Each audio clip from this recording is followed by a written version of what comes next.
Hi guys, it's Q&A Friday again. I want to address 2 questions today. Question number 1 was, how soon will my child start to sign back to me?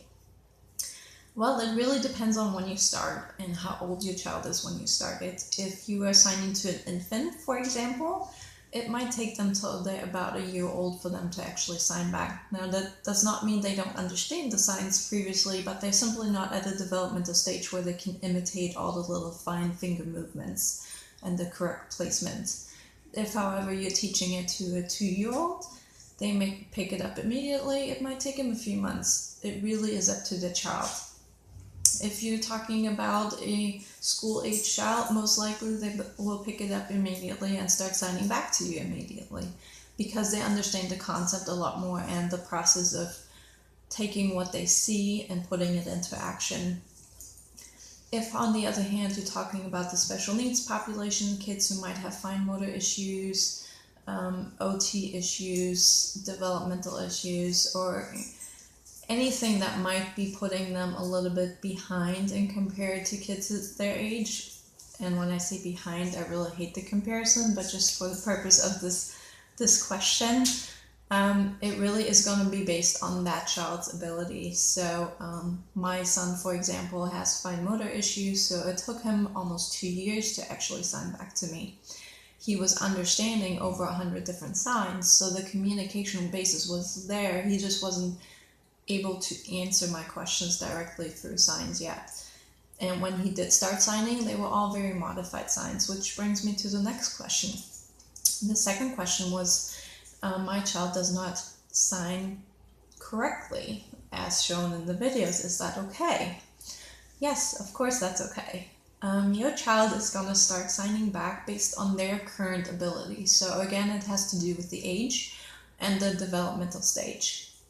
Kids are naturally going to be able to sign much sooner than they are able to speak. If you think about it, all kids sign, even babies, when they point at something, they want something. That's a version of signing. It might not be official ASL, but it is signing.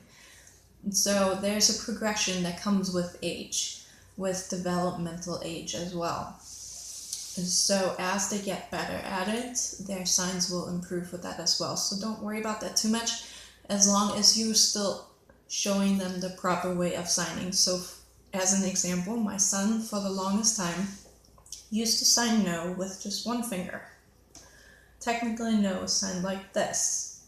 Now, of course, as a parent, I could have corrected him every time that he's signing no incorrectly, but I just left it alone because he wasn't receptive to me teaching him anything anyway. So I would have just been wasting my breath and getting all frustrated with him. Instead, I just made sure that I signed it correctly every time no. And then as he got older, as he got about to age 4, I was then able to actually put my hand on his and show him it takes 2 fingers. I showed him 2 fingers. This is how you sign no. So then I went more into the instructional part of it where I actually corrected his signing. And that had more to do with his developmental age and his fine motor skills at the time.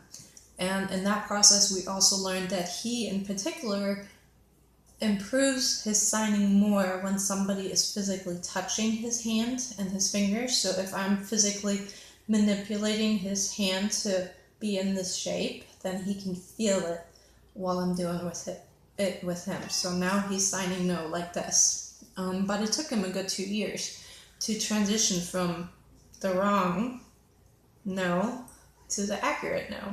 So don't worry about that too much. It'll come with time. Just make sure you're always demonstrating the correct form of the sign. All right, I will talk to you next week.